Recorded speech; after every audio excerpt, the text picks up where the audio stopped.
Good evening, San Diego. I'm Chief Meteorologist Carlene Chavis, and thank you for tuning in for your CBS 8 Plus weather update. It's a sign of the times, and holiday season is upon us. You got that twinkling light right there? Yeah, you know that's SeaWorld. Now, in our forecast, we are also seeing some clouds that are starting to roll right back in closer towards the coast, and that's going to encompass the coastal communities as well as moving into metro cities. That's with a shallow marine layer, all because of high pressure back in our forecast. And I will tell you right now, Mother Nature is going to be the least of your worries, at least as we go into roughly about Thanksgiving. We are looking at warmer temperatures that will be out there, as well as some Santa Ana winds. It does not look to be a strong wind event. Thankfully, we've had a couple of weeks of some rainfall, and that's been with storm systems moving in over the past couple of weeks. So a lot of damp vegetation out there, and we are not looking at a strong wind event, but still have to be on guard. When we look at our conditions as far as temperatures for tomorrow morning, you're starting off the day with 50s out there for Poway as well as for Escondido, 48 degrees for Miramar, the same for El Cajon, 50 degrees for Fallbrook, also talking about 39 degrees. That will be for Ramona,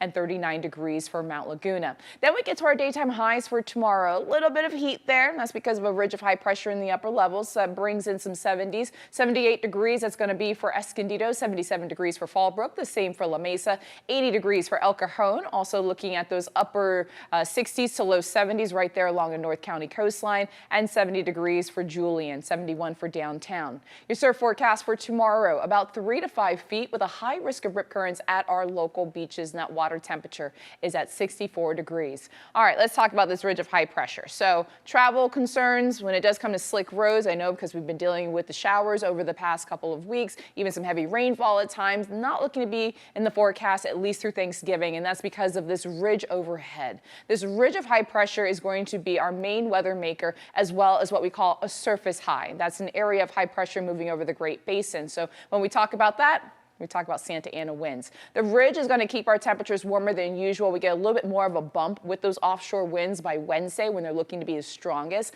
And so that brings us roughly about 5 to 15 degrees above seasonal for this time of the year. We also have this weak area of low pressure that's going to supply some high clouds at times. So that's going to be sticking around for a little while. And we also have, as I mentioned, that area of high pressure over the Great Basin. That typically triggers those offshore winds. So these two areas of high pressure coupled together, these two phenomenons happening at the same time is going to bring in some warmth and also trigger those offshore winds. We're looking at Santa Ana winds back in the forecast starting for tomorrow. The peak of it looks to be on Wednesday and then backing off by Thursday. Easterly winds about 15 to 25 miles per hour, those gusts up to the 30s and 40s, and that elevates fire weather concerns, especially right along coastal mountain slopes when you get into the afternoon hours with the low humidity values. The strongest wind speeds look to be in the 30s for us here locally. Campo at 37 miles per hour. That was the max one that I saw, as well as Alpine about 30 miles per hour. Even some 20s stretching all the way towards downtown at 20 miles per hour with the peak wind gusts for Wednesday, and 16 miles per hour that will be for Oceanside. As mentioned, because we have the wind speeds picking up, and then that's also going to be coupled with the dry air, that brings in an elevated fire weather concern right there along coastal mountain slopes. It's not looking to be widespread as we go into the forecast for Wednesday, but just something to be mindful of, and then it starts to die down once we get into Thursday with weaker winds. But we will still have those warmer than usual temperatures because of the area of high pressure, that ridge in the upper levels. There's that low, as I mentioned, supplying some high clouds at times, so it's not going to be crystal clear out there, but you will see some of those high clouds. Then we get into the weekend. That's where we have a big dip in the jet stream. That takes place as we go into roughly about Saturday and Sunday. Into the start of next week, we're also holding on to a chance we could see some wet weather. So we trade in the ridge of high pressure for a big dip over the jet stream. This area of low pressure is going to be coming in from Canada. So that presents colder air. As a result, that snow level comes down more than the last couple of storm systems that have moved through. Models are suggesting roughly about 5,000 feet with that storm system. That would also increase our rain chances going into the weekend, especially by the second half of it on Sunday, and then holding on to chances into into Monday. They do not look to be fairly high, but we've seen some changes with the forecast. It's actually gone up a little bit more with our chances for Sunday. It was around the 20s earlier this afternoon, but now you're looking about a 42% when it does come to that chance for rainfall. So we're staying dry with the ridge of high pressure overhead, and then we start to see that increase. So it's a slight chance we could see some isolated showers on Saturday, and then more pronounced with those chances, more favorable day, I guess you could say. As of tonight, looks to be on Sunday and then tapering off as we go into Monday, still holding on to chances through roughly about Monday morning, and then by the afternoon hours, slight chance we could see some lingering showers. We still have a lot of time when it comes to that next storm system moving in, and so we'll be keeping a close eye on it. But as of tonight, all you're going to see is just some raindrops popping up on Sunday. No red box just yet.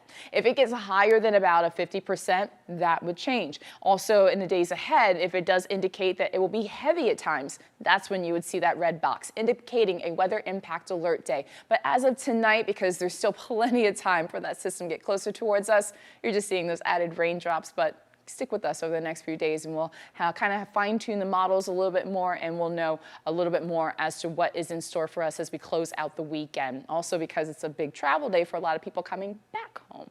When we look at our forecast over the next 7 days, you have those 70s winning out right there along the coast, and even the mid-70s by the middle of the week. And then we have those clouds start to move in as that low pressure system closes in from Canada. You have the 80s because of the ridge of high pressure overhead, as well as the Santa Ana winds, with the peak of that heat being on Wednesday. That's going to be with highs near 83 degrees, backing off and going right back into those 70s on Thanksgiving with added high clouds in the forecast, more cloud cover and some cooler temperatures into the weekend. 65 degrees by Sunday with that chance we could see some wet weather.